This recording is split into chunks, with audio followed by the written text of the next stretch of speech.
નમસ્કાર મિત્રો, સ્વાગત છે તમારો યુટ્યુબ ચેનલના એક નવા વિડીયોમાં। તો મિત્રો, ટેટ 1ની પરીક્ષા જેટલા પણ ઉમેદવારો આપેલી છે બધા માટે આ ફરી એક વખત મહત્વના સમાચાર છે આવ્યા છે કે જેની અંદર મિત્રો તારીખ પણ જાહેર થઈ છે અને એમાં હાઈકોર્ટ દ્વારા મિત્રો આવનારા જેટલા પણ પ્રશ્નો છે કે જે પ્રશ્નની અંદર આ સુધારા વધારા છે કરવાના છે અને એક યાદી પણ મિત્રો સંભવિત યાદી છે આવેલી છે કે જેની અંદર મિત્રો ટોટલ 19 પ્રશ્ન હતા। પહેલા મિત્રો 19 પ્રશ્નની અંદર છે લેખિતમાં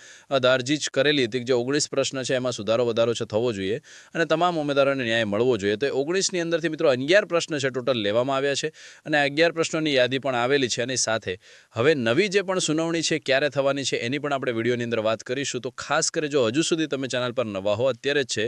જીપીયુ ઓફિશિયલ યુટ્યુબ ચેનલને સબસ્ક્રાઇબ કરીને બેલ નોટિફિકેશન ઓલ ઉપર સેટ કરી દેજો। વિડીયો લાઇક કરી તમારા બધા મિત્રો સુધી છે વિડીયોને ખાસ કરી શેર પણ કરી દેજો કે જેથી કરી તમામ મિત્રોને એ પણ ખબર પડી જાય ક્યાં ક્યાં પ્રશ્ન છે એ રહેવાના છે। હવે પહેલાં તો એ ક્યાં પ્રશ્ન છે એની આપણે વાત કરી લઈએ।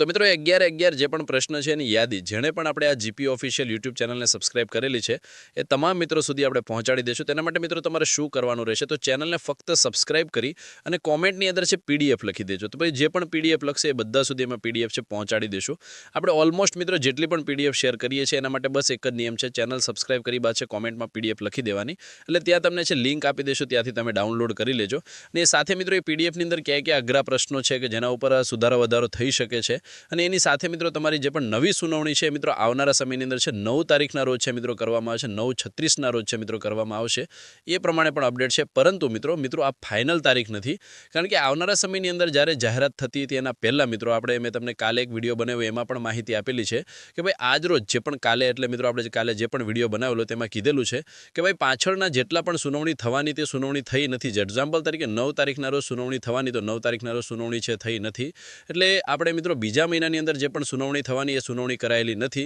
જેના કારણે મિત્રો આ 9 તારીખનો જે પણ તારીખ આપેલી છે કે ભાઈ 9 તારીખ હોળ સુનાવણી થવાની છે પરંતુ આ તારીખ પણ થઈ શકે અથવા ન પણ થઈ શકે એટલે હું તમને શ્યોર નથી કહેતો કે ભાઈ 9 તારીખે સુનાવણી થઈ જ જાય અથવા તારીખ ઉપર તારીખ ફરી નવી તારીખ પણ આપી શકે છે, એ પ્રમાણે પણ અપડેટ છે। તો ખાસ કરી આ વાત પણ ધ્યાન રાખજો અને મિત્રો આ સુનાવણીમાં શું થાય છે, કેટલા પ્રશ્નો રદ થાય છે, શું નવો નિર્ણય લેવાય છે તમારે જોવું હોય તો મિત્રો એના માટે ઓફિશિયલ યુટ્યુબ ચેનલ પણ છે ગુજરાત હાઈકોર્ટની, એના ઉપર પણ તમે જોઈ શકો છો અથવા તો એની ઓફિશિયલી વેબસાઇટ પર પણ છે, ત્યાં પણ તમે ચેકઆઉટ કરી શકો છો। કોમેન્ટમાં પીડીએફ લખવાનું ભૂલતા નહીં, વિડીયો લાઇક કરી તમારા બધા મિત્રો સુધી છે વિડીયોને ખાસ કરી શેર કરી દેજો કે જેથી કરી તમામ મિત્રો સુધી પીડીએફ પણ પહોંચે।